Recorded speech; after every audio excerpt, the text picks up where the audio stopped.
GS माज मानवर chairman मोहतरम रियाज अली चांदू साहब के तमाम से मुखातब थे। सिंध इत्तेहाद कॉन्फ्रेंस में शरीक थियल मानवारा मौजूद मेहमान साहिबो अस्सलाम वालेकुम।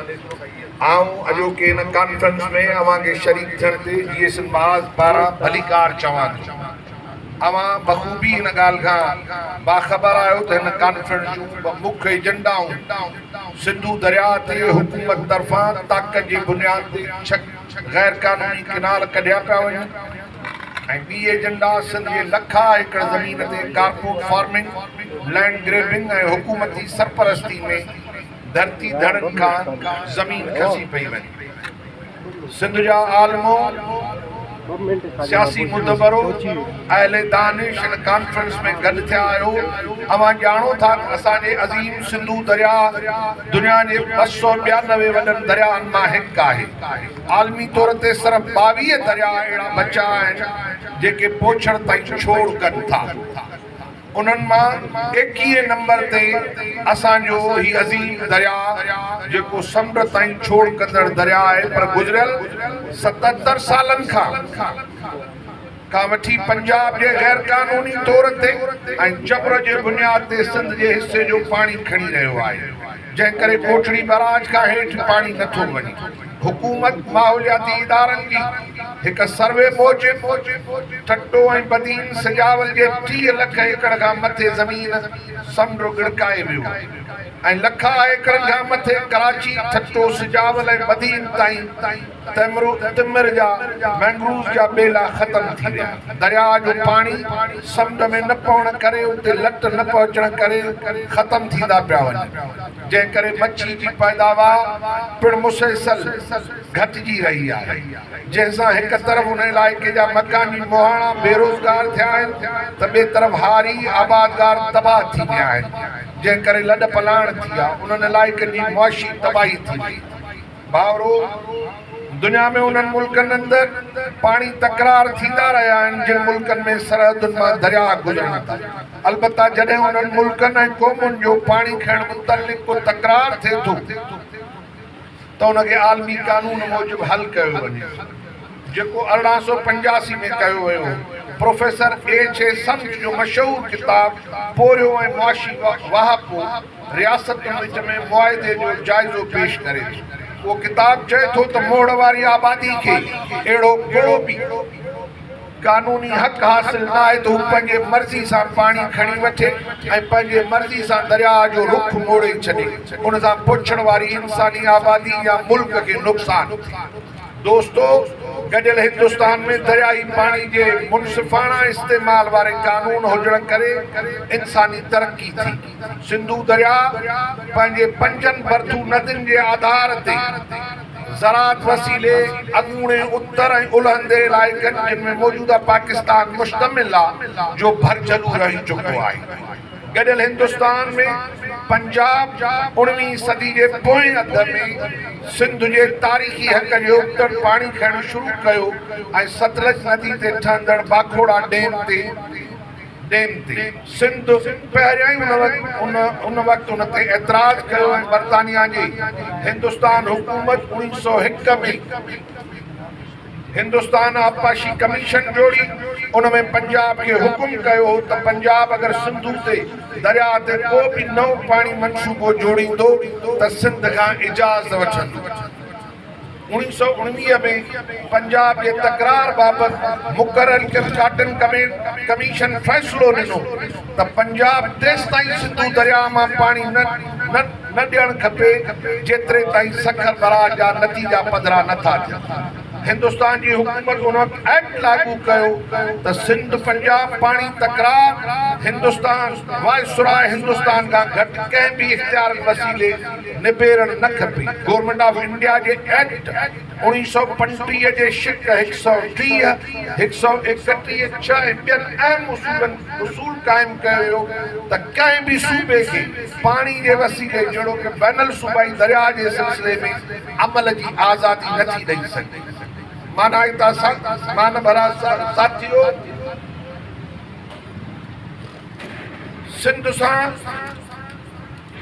मानवरा साथियों 1885 का पंजाब पानी बाबत सिंध जो तकरार जारी रहो जॾहिं सिंध बरतानिया जे कॉलोनी थियो जंहिं तहत सिंध के कॉलोनियल सिस्टम वारे में कब्जे में हुई तॾहिं 1945 में सिंध पंजाब पानी जो ठा थियो ऐं दरियाहनि ते पहिरियां मालिकाना हक़ ॾिना विया। सिंध अहिड़े ज़ालिम अंग्रेज दौर में भी सिंध सां अहिड़ो ज़ुल्म अंग्रेज दौर में भी न हो जहिड़ो मौजूदा पाकिस्तान अंदरि 7 ॾहाकनि खां थी रहियो आहे। जंहिं मामले ते असां सिंध जे करोड़नि इंसाननि जूं ज़िंदगियूं ऐं जंहिंसां ख़ुशहालियूं वाबस्ता आहिनि। मुल्क ठहण सां 3 दरिया इंडिया खे विकिरो कया विया जेके दरिया सिंध जूं भरती नदियूं हुयूं जिन ते सिंध जो हक़ पहिरियों हो पर फौजी राज हुजण करे हिक तरफ़ फ़ैसिला कया विया ऐं मुआहिदे जे नतीजे में जेके इंडिया खां पैसा वरिता विया उन्हनि मां पंजाब जे इरिगेशन सिस्टम खे अपग्रेड कयो वियो। मंगला डैम ठाहियो वियो। पंजाब अजी नूरुल हुदा खे अपग्रेड कयो। मंगला डैम ठाहियो। पंजाब सॼो ज़ोर दरियाए सिंध मां ॾाढ जे बुनियाद ते पाणी चोरी करण सां शुरू कयो ऐं पंहिंजूं वाधू ज़मीनूं आबाद करण ते प्लानिंग कंदो रहियो। पाणी ठा जी ख़िलाफ़ वर्जी कंदो रहियो जंहिंसां समुंड ऐं दरिया जो घुरबल पाणी न वञण करे डेल्टा ऐं सॼी साहिली पट्टी मुतासिर थी। आबाद ज़मीनूं गैर आबाद थियण चुकियूं जॾहिं उन खां अग्राहो कमीशन वाज़े करे चुकी त सिंध में बरसातूं घटि पवनि थियूं उतां जे माण्हुनि जो गुज़र सरवत दरियाए सिंध ते आहे तंहिं करे पंजाब गैर कानूनी तरह सिंधू दरिया मां पाणी न खणंदो ऐं 45 जो ठाह जो ख़ात्मो मुल्क ठहण सां कयो जंहिं बाद वरी 91 जो रियासती दबाव वसीले पाणी ठाह कयो पर उन वक़्तु सिंध जा आबपाशी वज़ीर मसरूर ख़ान जतोई उहो चई ठाह ते सयूं न कयूं ऐं इनकार कयो त ही ठाह अमल में आयो त सिंध जी माहौलियाती ऐं ज़रात डेल्टा माहौलियात ऐं ज़रात डेल्टा बची न सघंदा। अॼु ही ठाह जूं तबाहकारियूं आहिनि जो पाणी न हुजण जे करे सिंध जी ज़रात तबाह थी वई आहे ऐं जर 98% सिंध जो जर में सिंख्यू आर्सेनिक मुल्की अदालतुनि तरफ़ां जोड़ियल कमीशन जस्टिस जंहिंमें अमीर मुस्लिम हानी उन जो सरबराह हो जंहिंमें शानाइतो किरदार शुआब ओस्ते साहब अदा कयो। उन जी रिपोर्ट आहे त सिंध जा माण्हू 98% ज़हरीलो पाणी पी रहिया आहिनि। अॼु जॾहिं 91 जे ठाह खे 32 साल थी विया आहिनि उन जा भयानक नतीजा ही निकिता आहिनि त समुंड तेज़ी सां झिरकनि जे पुल ते पहुतो आहे। माहौलियाती माहिर चवनि था जेकॾहिं कोटड़ी खां हेठि डेल्टा खे घुरबल ज़रूरत जो पाणी न ॾिनो वियो त समुंड कोटड़ी ताईं 2050 ताईं पहुची वेंदो। जॾहिं 1923 में secretary of state Hindustan Sukkur barrage जी मंज़ूरी ॾिनी तॾहिं पंजाब सरकार सखर बराह जी तामीर जी मुखालफ़त कंदे 1924 में थल कैनाल जी रिथा आंदी। वरी उन रिथा खे वधाइण लाइ 1925 में वाधू पाणी खणण ते ज़ोर ॾिनो वियो। नेठि फेबरवरी 1926 में थल कैनाल रिथा खे दफ़न कयो पर आमिर मुशर्रफ ऐं पंजाब जे जबर ऐं ताक़त जे करे उन थल कैनाल खे ज़िंदा कयो जेको सिंध जे माण्हुनि लाइ तबाह कुनो। पीपी ऐं नवाज़ लीग भी उन थल कैनाल रिथा खे जारी सारी रखियो जंहिं सबब न रुगो ज़रात तबाह जारी थारी रखियो। थल कैनाल जो फेज़ 1 फेज़ 2 ते कम हले पियो। ही सिंध लाइ मौत मार कैनाल आहिनि। चोलिस्तान कैनाल चाबहार कैनाल समेत ॿिया ठहंदड़ कैनाल सिंधू दरिया जे दाइमी तौर ते पंजाब जे कब्ज़े में ॾियण जूं रिथाऊं जंहिं सबब न रुगो ज़रात तबाह थींदी पर माहौलियाती बर्बादी कई वेंदी। कराची जंहिंमें करोड़े इंसान रहनि था उहे पाणी जे ढुक लाइ सिकंदा। कराची शहर में अग में ही पानी नथो मिले। सरकारी माफिया टैंकर के जरिए शहरन के पानी दई रही है। जेकर उहे किनाल ठया तो सिंध जा कराची समेत नंढा वॾा शहर पीअण जे पानी का महरूम थींदा। तंहिं करे असां सिंध जे मुस्तकिल रहवासी के पंहिंजे दरिया जे दाइमी तहफ़ुज़ लाइ हलंदड़ गॾियल जदोजहद जो हिस्सो असांखे हिस्सो थियणो पवंदो। ये माहौलियाती मुआशी ऐं क़ौमी अलमे खां बची सघूं ऐं पंहिंजे ईंदड़ नस्ल खे वहंदड़ दरिया ॾेई सघूं। हिन कॉन्फ्रेंस में शरीक साथियो, मुल्क ठहण सां मक़ामी माण्हुनि मथां ज़मीन जी ख़रीदारी ऐं मिल्कियतुनि जी ख़रीदारी ते बंदिश कई वई। रोहिड़ी किनाल अंग्रेज़नि पंहिंजे वफ़ादारनि ते अॻु में ई आबादगारी कई हुई, पर बाद में रिटायर फौजी जनरलनि कर्नलनि खे कुटू बाराज कोठड़ी बाराज ते लखें एकड़ ज़मीन ॾिनी वई। पर सिंध जे तख्तगाह कराची शहर जी हालत अहिड़ी कई वई जो उते दिफ़ाई ज़रूरतुनि जे आड़ में आर्मी एयर फोर्स ऐं नेवी खे ज़मीन ॾेई मक़ामी माण्हुनि जा ॻोठ ऐं माहीगीर जूं बस्तियूं उजाड़े डिफेंस हाउसिंग अथॉरिटी जोड़ी वई। अॼु बि समुंड जी लट समुंड खे लटे DHA सिटी जोड़ियो वियो आहे। रहियल ज़मीन ते क्यामाड़ी जे मक़ामी रहवासियुनि खां ज़मीन खसी पई वञे।